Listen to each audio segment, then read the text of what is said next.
김용삼 대기자님 또 뭐 발제 이상으로 토론문을 작성을 해주셨어요.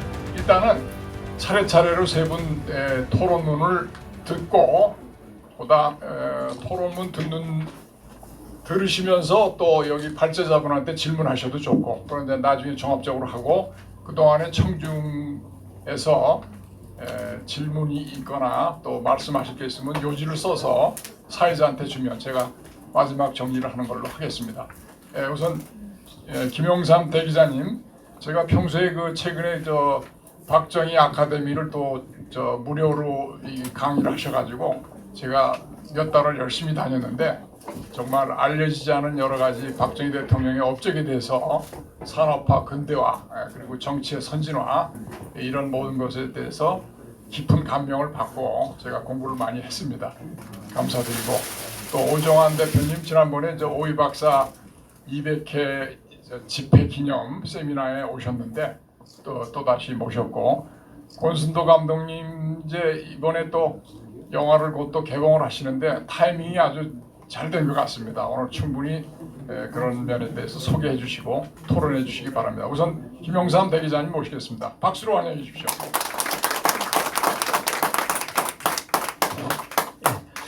원래 이런 토론을 하면은 뭐 발제한 내용들을 막 자기들 그 싣고 그래야지 토론 잘한다고 하는데, 뭐 다들 공감하는 내용이고 저도 똑같은 생각을 하고 있기 때문에 제가 토론을 뭐 하면서 그 발제자들의 비판은 오히려 제가 그 공감하는 부분이 있어서 저는 감사를 드립니다.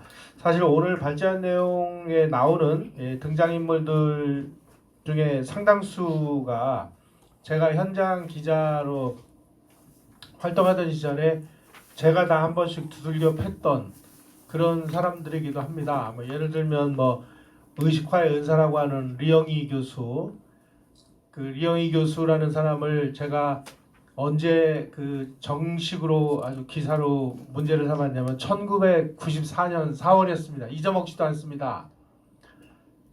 그러니까 지금으로부터 거의 한 30년 전이었죠. 어느 누구도 리영이라는 사람의 이 권위에 눌려가지고 비판을 할 수 없는 이런 상황이었는데, 그때 쫄다구 기자였던 제가 리영이 교수를 비판하는 기사를 썼더니 조선일보사의 국장이 저를 부르더니 야, 너 어쩌려고 이런 대가를 건드렸느냐, 뭐 칭찬해주기는커녕 아주 경고만 듣고 왔습니다. 왜 그러냐? 이 리영이라는 사람이 조선일보 외신부장 출신이에요.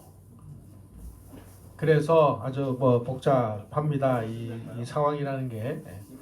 그래서 그 다음 달에는 제가 또 이제 시리즈로 조정래를 아주 뭐 묵사발을 내는 그런 그 기사를 썼습니다. 그런데 사실 이 소설을 쓴다는 거는, 소설은 이제 픽션이기 때문에 이 픽션을 참 대놓고 비판한다는 거는 이 참 말처럼 쉽지가 않습니다. 그런데 이 조정래라는 사람이 뭐라고 얘기를 했냐면, 아니 자기는 소설을 써놓고 잃어버린 현대사의 복원이라고 계속 우기는 거예요.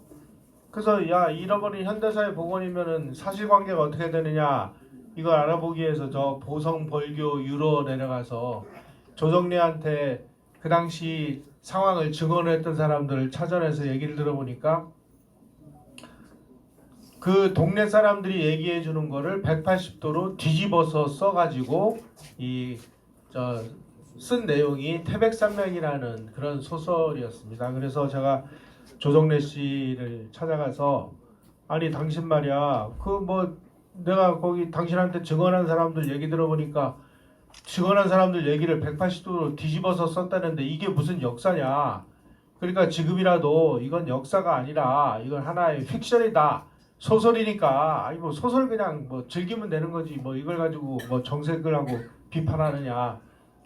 이거는 그 역사가 아니라 소설이라고만 얘기를 해라. 그럼 나 이 기사 안 쓰겠다 그랬는데, 이 양반을 하는 얘기가, 나 그런 얘기하면은 운동권 애들한테 맞아 죽는다는 거예요. 다시 말씀드리면 운동권 애들이 원하는 내용으로 맞춰가지고 그냥 그럴듯하게 써서 돈 벌어 먹은 겁니다. 그러면서 한다는 얘기가, 아니 자기가 대한민국에서 세금을 제일 많이 내는 기자라 이거예요. 세금을 제일 많이 내니까 조선일보가 나를 보호해줘야 되는 거 아니냐. 이영희라는 사람도 마찬가지였습니다. 아니 이영희 교수 인터뷰하겠다고 찾아가서 한양대 연구실로 찾아가서 녹음기 딱 켜놓고 아니 여보쇼 당신이 지금 그 한겨레 신문에다 쓰는 이 그 친북 칼럼이 북한에서 살다 온 탈북자들 얘기하고 180도로 다른데 당신은 뭘 근거로 이걸 썼느냐. 그랬더니 이 양반이 덜덜덜덜덜 떨더니 아니 그 제 앞에서 인터뷰를 하는데 사시나무 떨듯이 떨어요. 그러더니 난 너 같은 놈하고 인터뷰 안 해 하고 도망을 갔어요. 한마디로 겁쟁이들입니다. 맞부딪혀서 싸우면 이것들 다 겁쟁이에요. 왜 겁쟁이냐? 이 사람들은 자기네 신념과 이념이 뭔지에 대해서는 저는 잘 모르겠어요. 그런데 좌익들, 반대한민국 세력들 이런 사람들이 원하는 거를 써주면 이 사람들은 뭐 의식화의 은산이 막 노벨문학상 후보니 하면서 열심히 띄워주고 이 책 열심히 또 사줍니다. 막 조직을 동원해가지고 어떤 식으로 그 사주느냐. 민주노총 그 조직원들에게 야 이번에 조정래 책 나왔어. 그러면 금속노조 너희들은 10만 부 뭐 무슨 노조는 5만 부 이렇게 사. 이렇게 명령 내리면 하루아침에 이게 그 베스트셀러가 되는 거예요. 지금도 마찬가지입니다. 유시민이가 대한민국을 까는 책을 그 썼다 그러면은 뭐 어디에서 몇 부 어디에서 몇 부 이래가지고 베스트셀러로 만드는 거예요. 다시 말씀드리면 이 리영이라든지 조정래라든지 뭐 이런 무슨 작가들이라든지 하는 이런 사람들이 정말 자기의 확고부동한 이념이 있는지 없는지에 대해서는 나는 아무리 생각해봐도 저는 별로 없는 것 같아요. 그런데 쟤네들이 원하는 거를 소설이나 시나 노래나 영화나 이런 걸로 만들어서 내주면 영웅으로 대접을 해주고 돈도 벌게 해주고 그러니까 아니 인간이라는 건 다 노후 생활을 위해서 내가 조금 더 그 자금을 돈을 더 많이 생기는 대로 가는 게 이 인간의 심리입니다. 뭐 작가나 문화인이라고 해서 다를 게 뭐 있어요? 그러한 것들을 좌익들은 충족시켜주는 겁니다. 그래서 그쪽에 가서 부역을 하면 명예도 얻고 돈도 얻고 뭐 심지어 뭐 도조환이 같은 이런 친구는 뭐 장관까지 해먹고 뭐 황지우 같은 사람은 무슨 종합예술학교인가 뭐 무슨 총장도 해먹고 다 합니다. 다. 그 뭐냐 이거죠. 그래서 저는 이게 문화전쟁은 뭐 이런 걸 얘기하는 그 핵심 본질은 결국은 나눠먹기 싸움이구나 이게. 그 나눠먹기 싸움에 자기네들을 영혼을 팔아먹는 거래를 하고 있는 거예요. 이 문화인들이라는 게.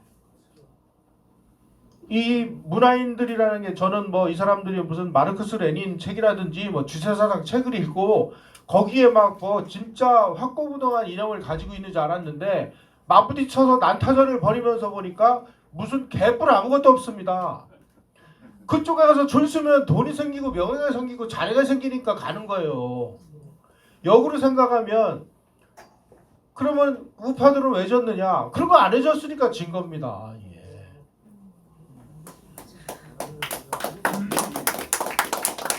그래서 문화전쟁의 진면목은 결국은 이 나약하기 짝이 없는 이 문화예술인들을 돈과 명예와 자리와 이런 걸로 유혹을 해서 자기네들이 하고 싶은 이야기를 이런 그 예술인들은 이런 것들을 아주 감성적으로 포장을 할 수 있는 그런 능력을 가진 사람들이에요. 그 사람들의 그 능력을 빌어서 자기네들이 하고 싶은 메시지를 다 세탁을 해서 사람들의 머릿속에다 갖다 박히도록 만들어주기만 하면 이 사람들이 원하는 돈과 권력과 또 자리 뭐 심지어 뭐 고은 같은 사람은 그 최영미 시인이 폭로한 거 다 아시죠? 이런 게 되는 겁니다. 이런 게. 자 지금 우리나라만 이런 문화전쟁이 심각하게 벌어지는 걸로 보시면 큰 오해입니다. 이건 전 세계적인 현상입니다. 지금 미국은요 우리보다 더 심각합니다. 지금 언론에서 보도를 안 해서 그렇지 저 트럼프 대통령의 슬로건이 미국을 다시 위대하게 그 마가라는 건데, 마가라는 뭐 모자 쓰고 다니면 그 무슨 저 뭐 블랙 메터스니 뭐 이런 그 폭력 단체들이 가서 테러하고 뭐 자동차에 불 지르고 하는 이런 일들이 지금 일상사로 벌어지고 있어요. 미국이라고 그래서 무슨 문화 전쟁이 안 벌어져, 우리보다 더 심하게 벌어지고 있습니다. 트럼프가 지금 왜 저런 일을 하느냐? 아, 이거 그냥 놔둬가지고 큰일 나겠다.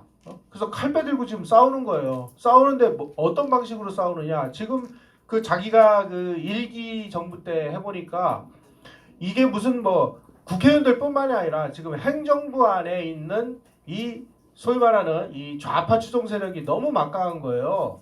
이 사람들을 전부 드러내가지고 정말 그 미국의 가치에 충실한, 우리를 생각하면 우파 가치, 미국은 기독교로 세운 나라인데 이 기독교 정신에 투철한 이런 그 우파 인사들을 그 자리에 채워야 되는데, 이게 공무원들이니까 공무원들은 전부 신분상에 그 안전장치가 있어서 못 내쫓았는데, 미국 헌법을 보니까 대통령의 행정명령으로 이 사람들을 정무직으로 바꾸면 해고할 수 있는 그런 조항이 있는 걸 발견했습니다. 그래가지고 지금 트럼프 대통령이 뭐 며칠 전에 아마 그 저 신문에 그 기업인 출신 이 사람이 전동톱 들고 나와가지고 막 설치고 있는 그런 거 보셨을 거예요. 이게 그 사람이 무슨 뭐 미치광이라 그런 게 아니고요.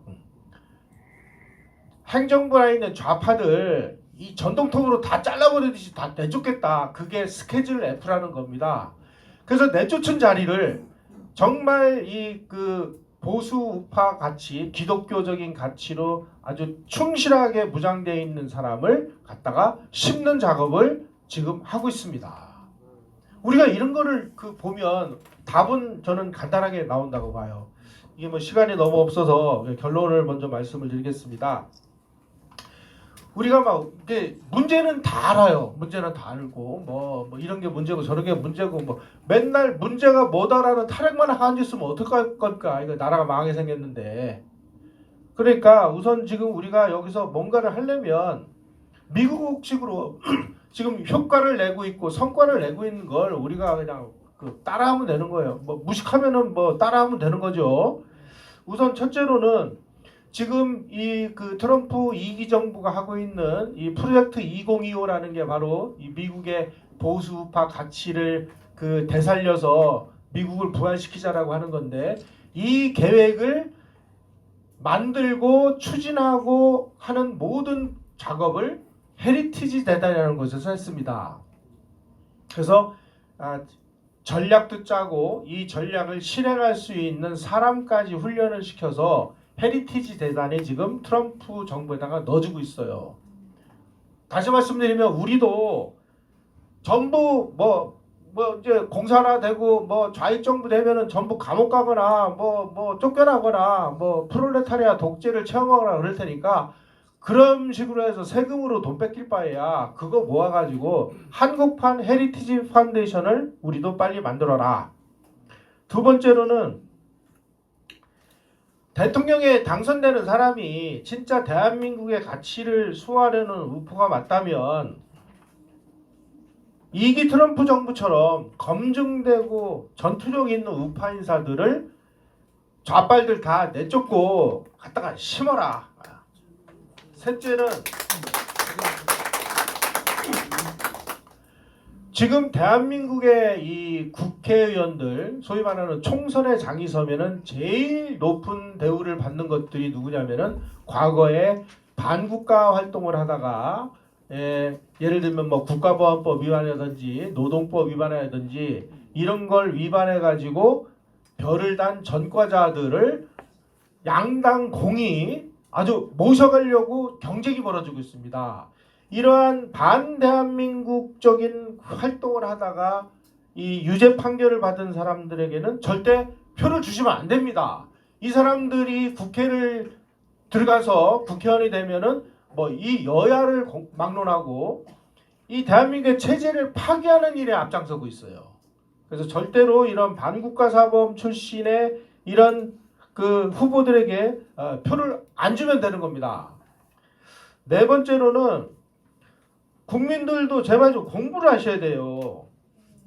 아니 무슨 우파가 뭔지 좌파가 뭔지를 알아야 야 이게 무슨 이상하네. 아까 우리 김규라 작가께서 지금 이문열 선생이라든지 복거일 선생이라든지 뭐 여러 사람이 뭐 특히 김은 같은 사람 이 사람들의 정체를 말씀하셨는데 뭘 알아야 이 사람들이 뭐가 문제가 있는지를 우리가 아는 겁니다. 아니 1년에 뭐 4권도 안 읽는 이런 국민성 가지고 무슨 놈의 선진국을 만들고 무슨 놈의 대한민국을 지킵니까? 모든 게 무식해서 탈이다. 그러니까 무식해서 깨어나려면은 공부하는 수밖에 없다.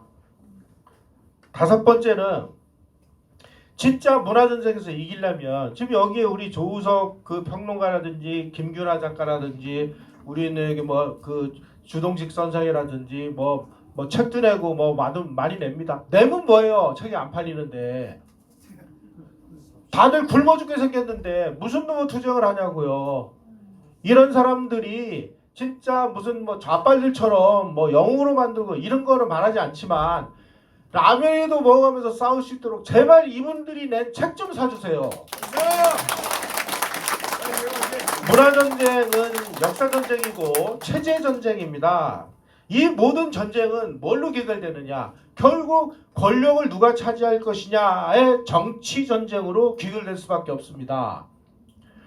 권력을 누가 잡느냐의 싸움에서 이기면 이런 분들이 제발 좀 라면이라도 먹고 싸울 수 있도록 생존을 위한 뭔가라도 하지 않으면 이 문화전쟁은 하나마나 백전백패다. 이것으로 저는 토론을 마치겠습니다.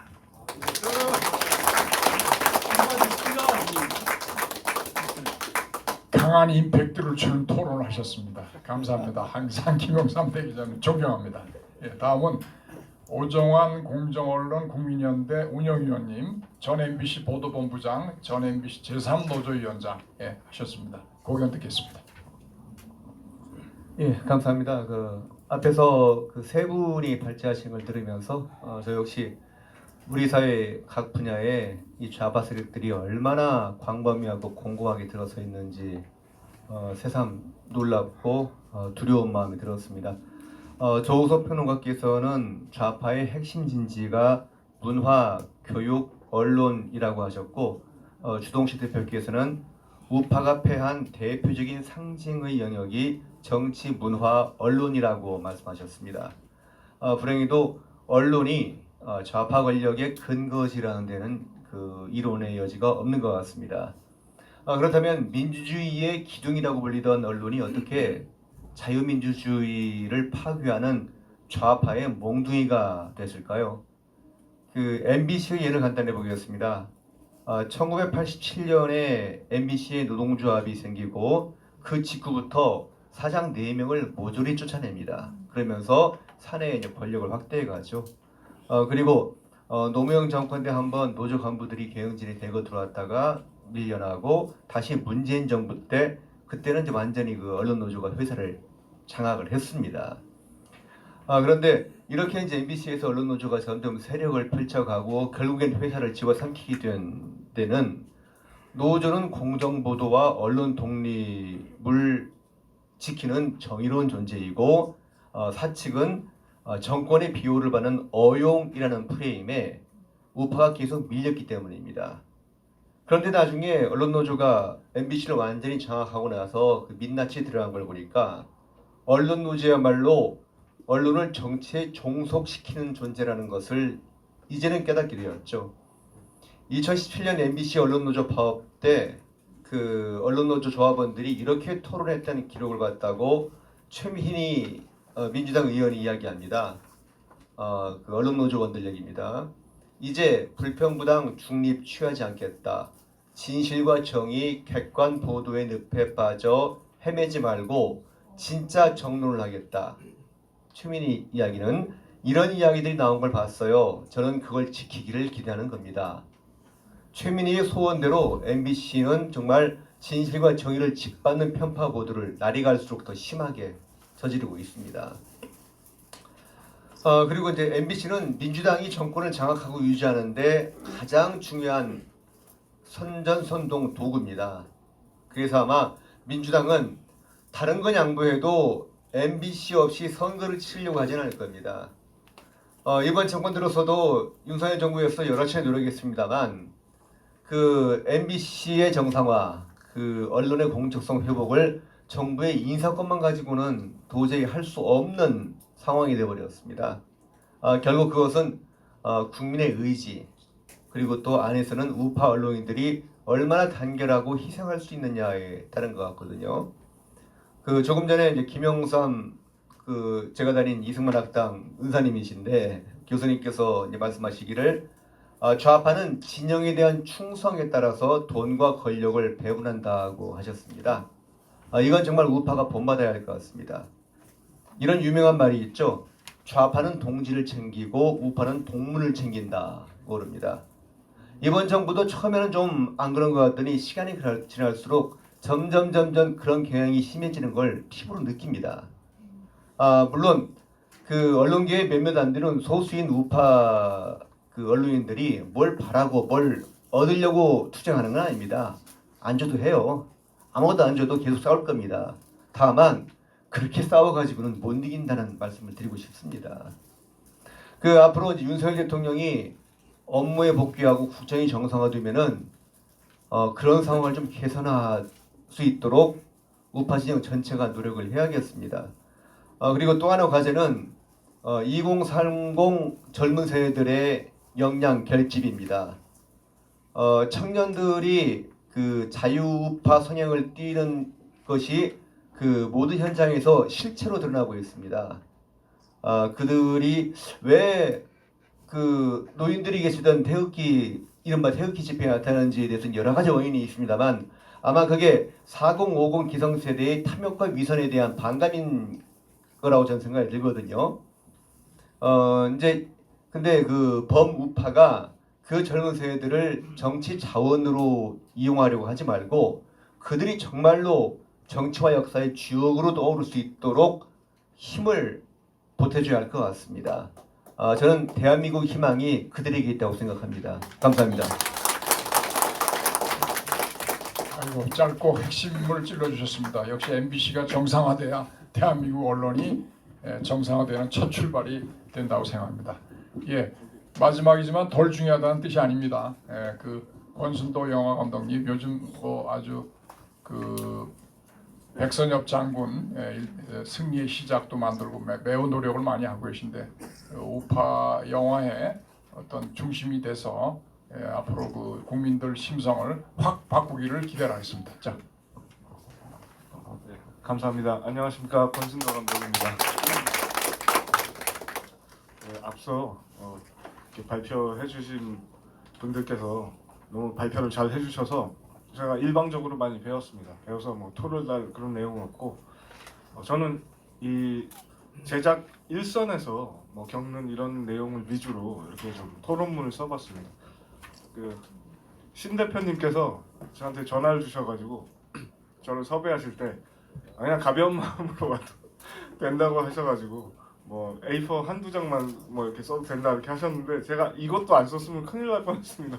너무 다들 준비를 진지하게 해주셔가지고 제가 간략하게 이렇게 썼습니다. 제가 생각하는 대한민국에서의 문화 전쟁은 우파가 이게 구조적으로 굉장히 불리한 상황에 있습니다.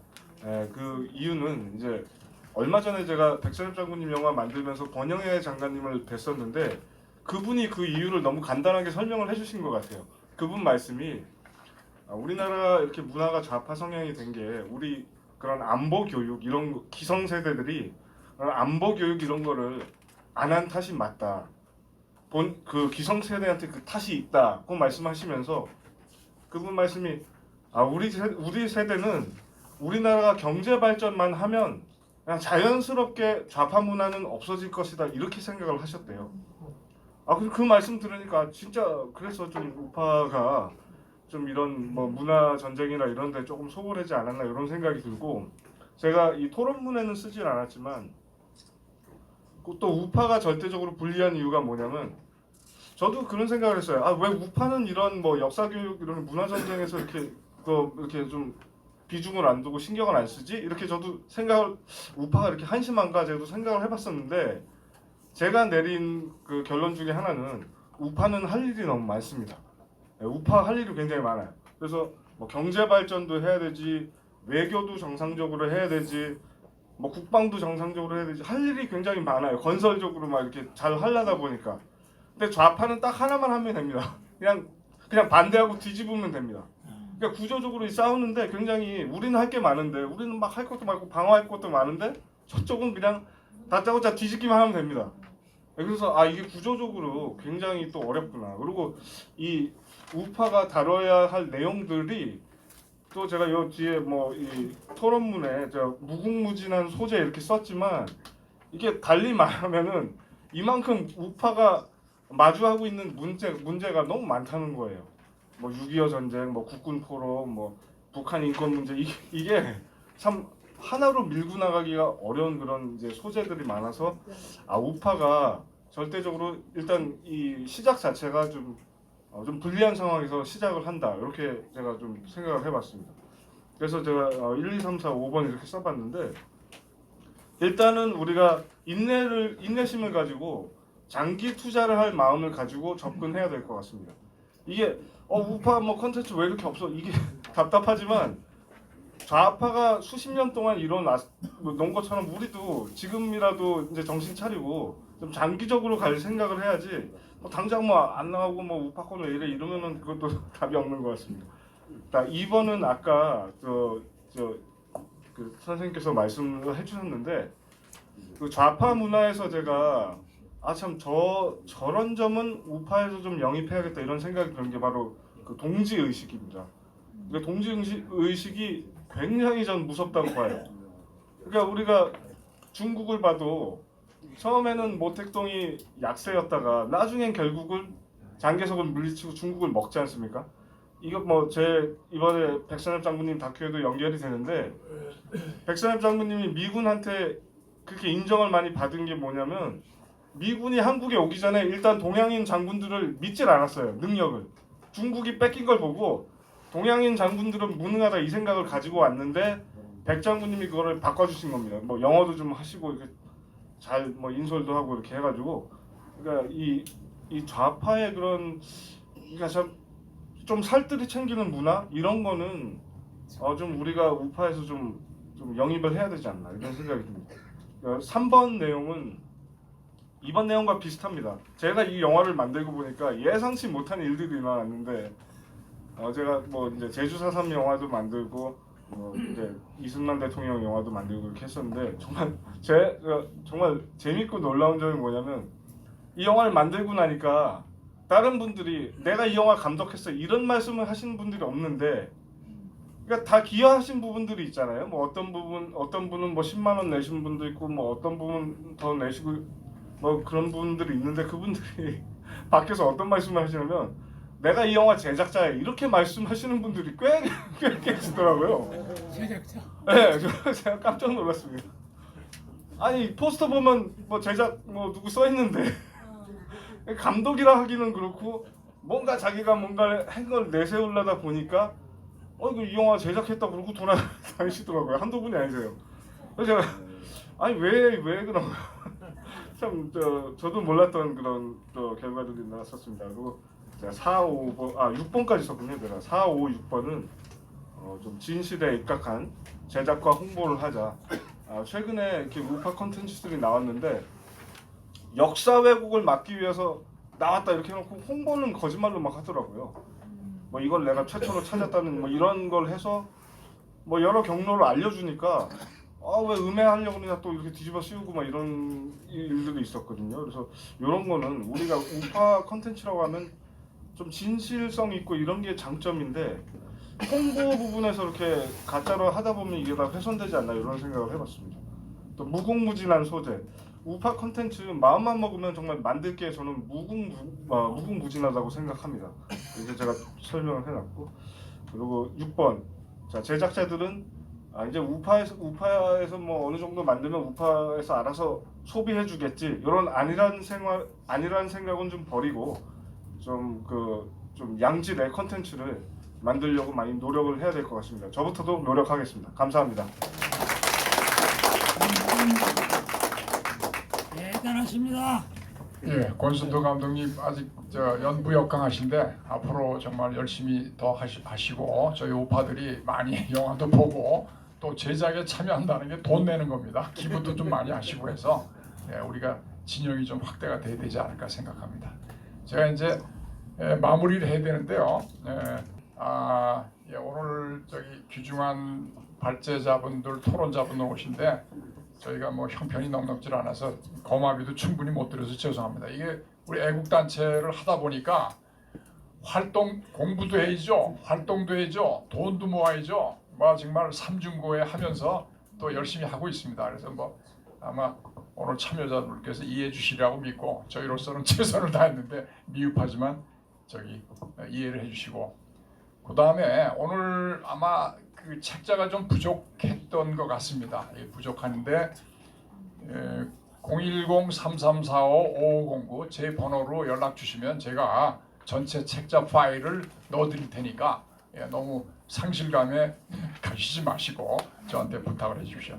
그러면 제가 청중에서 받은 그 코멘트 그리고 질문 그리고 제 마지막 마무리 말씀으로 오늘 하는데 여기 끝까지 앉아 계신 장관님들 두 분이 계신데 최광 장관님, 권도입 장관님 마지막에 소감 한마디 해주시기를 제가 부탁을 하면서 미리 좀 예고를 드리겠습니다. 최광 장관님 가셨어요?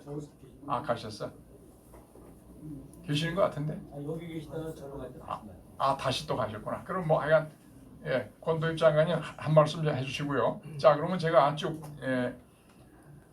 먼저 한용섭 국제안보교류협회 회장님께서 한 말씀 하셨는데 사실 노벨 평화상 문학상이 그렇게 최고의 가치를 지닌 상이 아닙니다. 김대중과 한강은 그 상을 받기 위해 엄청 비밀리에 노력했습니다. 로비한 거죠, 로비. 또한 상금을 받고 그 상금을 자기를 위해서 썼습니다. 남아공화국의 만델라는 상금을 받아서 런던에서 재단을 만들어 세계 평화를 위해서 쓰고 있습니다. 김대중은 자기 가족에게 물려주었습니다. 우리 한국의 노벨상의 실정과 그 후과가 이렇습니다. 자, 그다음에 이제 서울고 동문이신 이춘호님께서 코멘트를 하셨는데 그냥 읽겠습니다. 만에 하나 윤석열 대통령이 탄핵이 인용되고 이재명이 대통령이 된다면 향후 이 나라의 운명은 어찌 될까요? 그리 된다면 군사 쿠데타가 일어나거나 국민들이 폭동이라도 일으켜 정권을 전복시켜야 하지 않을까요? 어제 이재명의 2심 재판 결과를 보고 이 나라를 떠나고 싶은 마음입니다. 저도 심정적으로는 동의하지만 여기서 주저앉을 수는 없겠죠. 네. 자, 그다음에 우리 염동영 제가 공군장교 출신인데 우리 동기님께서 한 말씀 하셨어요.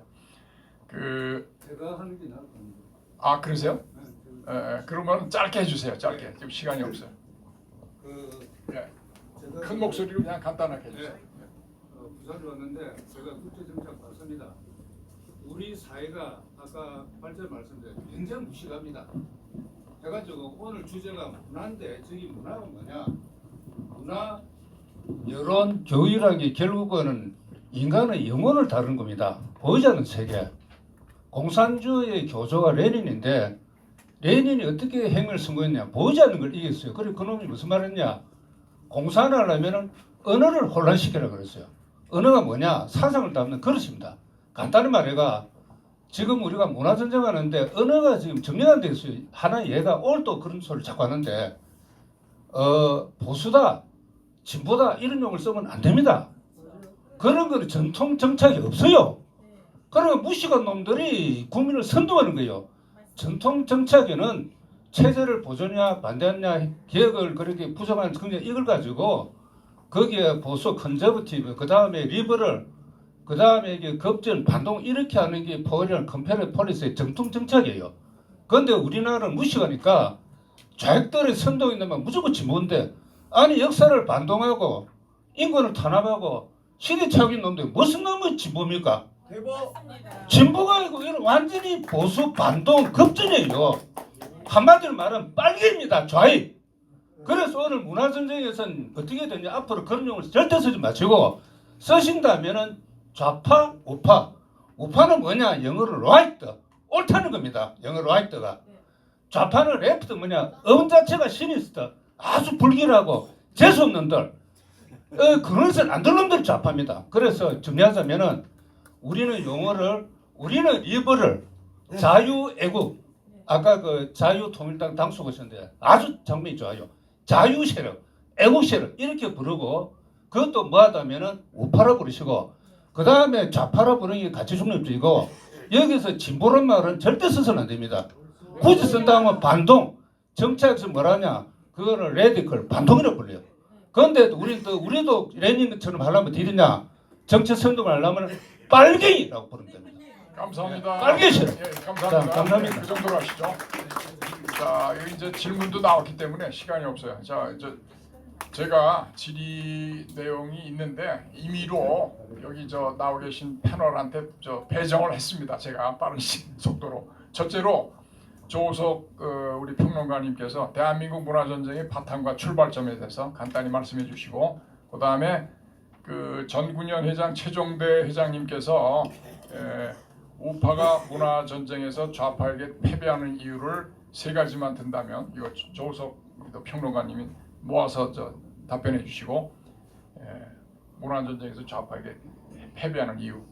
그 다음에 김균하 작가님은 좌파 성향 작가는 유명 작품을 내면 단체로 집중 구매하여 가치를 높이는 것 같은데 우파는 왜 그렇게 하지 못하는지 뭐 답은 다 이미 설명하신 건데 물어보셨어요. 자, 그다음에 패션 건축연구소 소장님 에드워드 김 지금 계세요? 그러시구나. 예, 제가 민주당이 모두 좌파일까요? 좌파 자격증은 누가 주나요? 예, 뭐 민주당은 지금 70명이 주사파고요. 국가보안법 위반자가 23명이고 뭐 다 그런 사람입니다. 우리나라 정당은 대표가 전부 공천을 줘요. 이재명이가 대표 아닙니까? 이재명이가 완전히 빨간데 파란 사람을 줄 수가 있겠습니까? 민주당은 다 좌파라고 봐야 됩니다. 예, 그게 현실이고 그게 맞습니다. 자, 그다음에 김용삼 대기자님, 가족끼리의 의사통일, 가정교육이 왜 통일이 안 될까요? 문화면에서. 그다음에 주동식 대표님, 무소속의 무당파 중도층을 흡수할 스윙보트를 담을 그릇을 만드는데 어떠십니까? 뭐 그런 거요. 예, 그냥 간단히 하시고. 예, 여기까지 질문이고 그러면 권도입 장관이 한 말씀 짧게 하시고 답변하시고 제가 마무리 말씀하겠습니다. 마이크 드리세요. 이게 세미나에 처음부터 시종일관 앉아 계시는 게 쉽지 않습니다. 네. 예, 권도입니다. 저는 뭐 이쪽 분야에 그렇게 식견이 있는 사람은 아니고 상식 차원에서 오늘 아주 공부를 많이 했고요. 시적절한 주제 아닌가 싶습니다. 그리고 이 오늘의 이 세미나가 정말 문화전쟁의 기폭제가 되길 바라고요. 저 혼자 생각해 본 게 그 프레임워크를 좌파들이 잘 하는 것 같아요. 그래서 우리도 그쪽에도 좀 관심을 가져야 되잖아요. 예를 들면 걔들은 소설 쓰는 거야. 걔들은 거짓말 하는 거야. 라든지 이렇게 좌파에서 나온 얘기들을 쉽게 누가 뭘 따지고 들면 그건 소설이고 그건 거짓말이야. 좋게 말하면 그건 창작일 뿐이야. 이런 뭐가 필요하지 않을까 생각을 해봤습니다. 고맙습니다. 네. 역시 촌철살인으로 핵심을 찔러주셨네. 그러면 조석 평론가님, 김균하 작가님, 그다음에 김용삼 대기자님 짧게 말씀하시고 제가 마무리하겠습니다. 그 문화전쟁에서 왜 좌빨들한테 우리가 밀리냐는 질문이 들어왔습니다.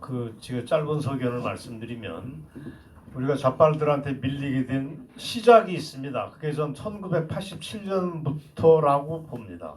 87년에 우리가 직선제 개헌을 합니다. 우리는 그걸 보고 절차적 민주주의가 완성됐다고 만세를 불렀지만 그때 주사파들은 그때 제도권에 대한민국이라고 하는 제도권 공간에 올라탑니다. 그래서 저는 그때 87년 이후 지금을 좌익의 전생 시대고 달리 얘기하면은 좌우 합작 시대라고 아주 부정적으로 봅니다. 그 전에는 좌익들이 감히 까불지 못했고 주변에 놀다가 87년 이후 특히 이제 김영삼, 김대중으로 접어들면서 좌익이 대한민국을 사실상 점령합니다. 그러면서 제가 얘기하는 문화 가까운 세월은 후반전입니다. 후반전은 우리가 완패했습니다. 전반전에는 우리가 압도적인 눈부신 성장을 했으니까 우리가 완승을 했지만 그럼 남은 건 뭐냐? 축구로 따지면 이제 연장전입니다. 그게 아마 윤석열 정부의 복귀 이게 시금석이 될 것 같습니다. 뭐 왜 우리가 좌빨들한테 밀렸냐? 한마디로 얘기하면 헌법 포함해서 좌익들이 활개칠 수 있는 공간을 다 내줬다. 우리한테는 지식 영웅도 없었고 문화 영웅도 없었고 언론도 다 조선일보 포함해서 제가 볼 때는 기회주의 부패 기득권 언론 아닙니까? 멀쩡한데 아무도 없습니다. 중앙일보도 마찬가지죠. 제가 밥먹은 이거를 탈환해야 되는 큰 작업을 해야 된다는 이걸 아까 제가 발제하고 똑같은 회에서 말씀을 드렸습니다. 이상입니다. 네, 우파 작가는 왜 좌파만큼 성공하지 못하느냐 질문이 왔는데요. 아까 김용삼 선생님께서 다 말씀해 주셨어요. 기업이 단체 구매해주지 않고 독자들이 읽어주지 않고 책 사주지 않고 그런데 그 40페이지에 제가 말씀 못 드린 부분 이것만 한번 말씀드리겠습니다. 서점 유통 시스템 자체도 좌파 중심입니다. 교보 문고 이미 호남 기업으로 잘 알려져 있고요. 알라딘 소유주 인터넷 서점이죠. 알라딘과 예스24시인데 알라딘 소유주 조유식은 평양 가서 김일성 만나고 40만 달러로 민혁당을 창당했던 사람입니다. 예, 반성문을 쓰기는 했습니다만 뭐 그런 분이고요. 그리고 예스24시도 알라딘 조유식의 고모부가 소유하고 있습니다. 예, 그리고 뭐 다산 네트워크스 있는데 이거 백낙청하고 연결돼서 창비하고 연결돼 있는데요. 진실을 알고 싶으면 돈을 따라가라고 했잖아요. 노벨상 수상으로 가장 이익을 본 회사가 바로 다산 네트워크스입니다. 다산은 화웨이 투자 기본 자본이 성장의 기본인 거 다 알려져 있고요. 김대중, 김정일 공동으로 선거 시스템을 개발했고 그것이 부정선거의 시발점이라는 기사가 있었습니다. 이때 다산도 투자를 여기에 했습니다. 근데 다산 네트워크스는 창비의 물류회사입니다. 창을 출판 유통회사이기도 한데 그런 백낙청과 연결되지요. 예, 이렇게 다 이렇게 우연히 벌어지는 일이 아닙니다. 그러니까 지금 아까 어떤 분께서 말씀하셨는데 제 책이 대한민국의 시계는 거꾸로 간다 하고 체리 레몬 칵테일 소설이 비봉출판사에서 내주셨습니다. 그런데 비봉출판사 사장님께서 이제 연로하셔서 출판사 문을 닫아야 되는 실정입니다. 그렇게 되면 제 책은 어떻게 되죠? 절판돼 버리죠. 네, 그렇게 해서 제 책은 내주는 사람도 없고 팔릴 수도 없고 출판사에 서점에 나가면은 다 잔뜩 이렇게 사들였다가 다 반품해 버리고 이런 일들이 벌어지고 있기 때문에 좀 굉장히 곤란한 상황이고 제가 지금 책을 몇백 권을 떠맡고 있는 상황입니다. 여러분들께서 혹시 기회가 되신다면은 구입해 주시면 라면 좀 사 먹을 수 있을 것 같습니다.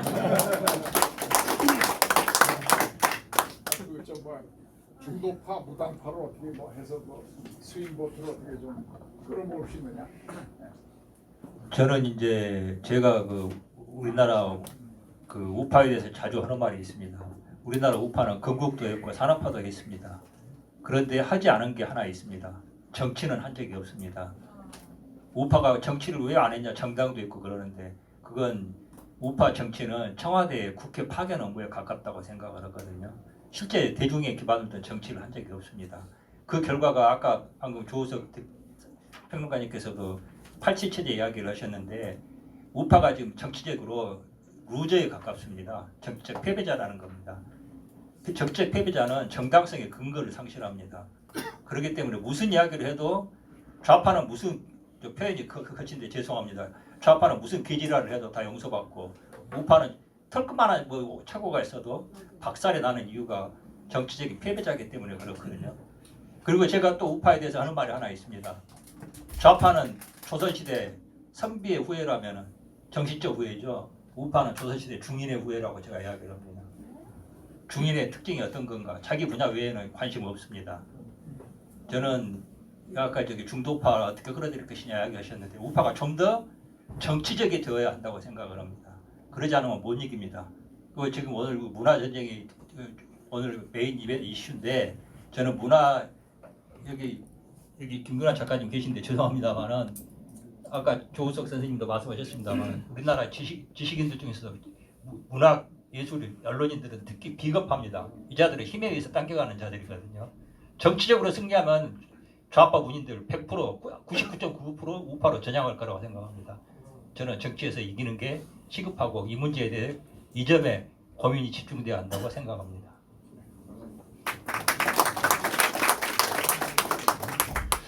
그 가족들 간의 의견이 갈리고 뭐 가족 그 자식이 아버지 말 안 듣고 뭐 다른 소리 한다 뭐 이런 고민들을 하시는 것 같은데요.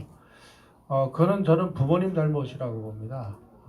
아이들은 죄가 없습니다. 아이들은 학교 가면은 정교선 선생님이 그 좌빨 그 교과서를 가지고 거기 나와 있는 대로 가르치기 때문에 지금 현재 우리 그 교육 시스템에서는 아이를 공교육에다가 맡겨놓으면은 열심히 그냥 초등학교, 중학교, 고등학교, 대학교 지내오는 동안 완벽하게 좌파 사고방식을 가진 아이들을 양산하는 시스템이 완성이 되어 있습니다. 따라서 그렇게 교육받은 아이들이 깨어나게 하려면 부모님들이 설득을 하는 수밖에 없는데 부모님들이 뭘 알아야 설득을 하죠.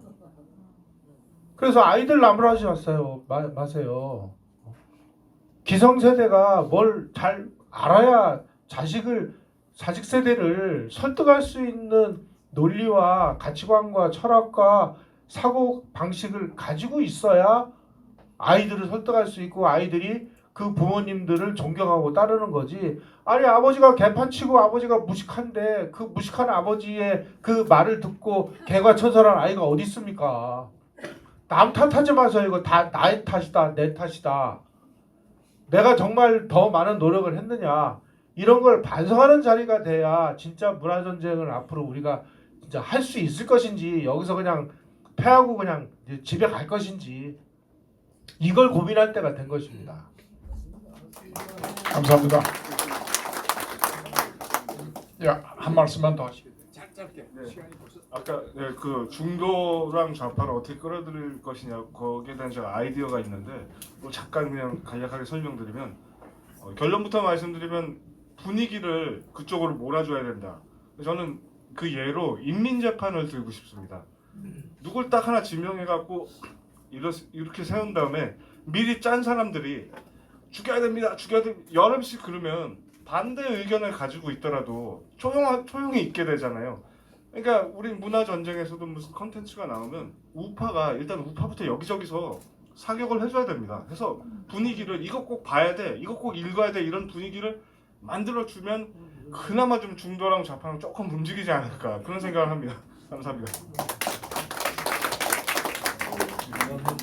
지금 대한민국이 내전 중입니다. 1945년 해방 때부터 6.25 때까지 4.3 사건, 대구 폭동 사건, 여수 순천 반란 사건 이거를 전부 국가 폭력으로 다 짓밟았다고 해서 전부 민주화 운동으로 미화해서 거기에 어마어마한 보상금을 일부 이미 타고 있고 나머지 사건들도 대구 폭동, 여수 반란도 그것도 아마 그렇게 지금 만들 것을 지금 공작을 하고 있습니다.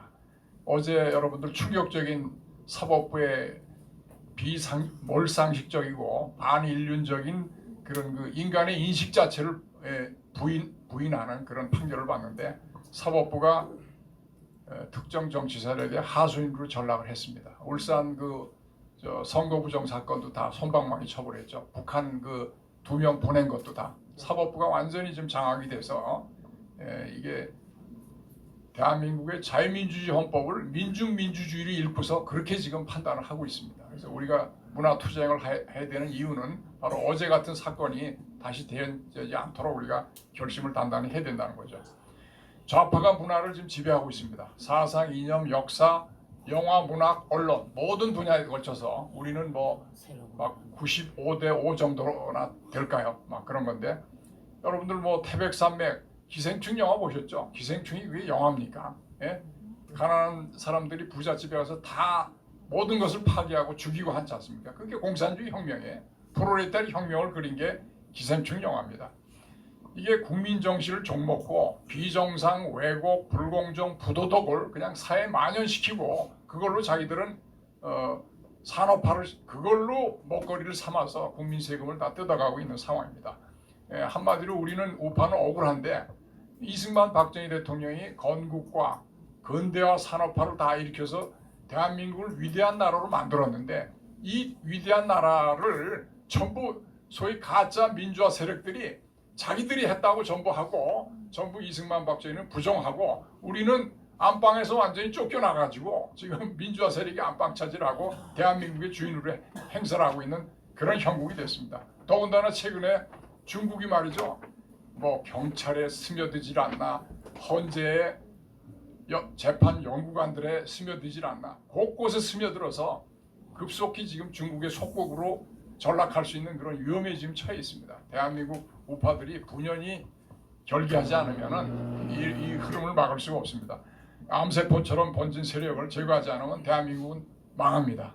그래서 지금 저 김영삼 대기자님 아시죠? 미국에서 그 DEI라고 있어요. 그 좌파들이 벌인 소위 다양성 평등 포용 이게 전부 좌파 사상인데 이거를 전부 뿌리를 뽑으려고 엄청난 혁명을 하는데 거기에 지금 반발을 해서 뭐 지금 미국이 난립니다.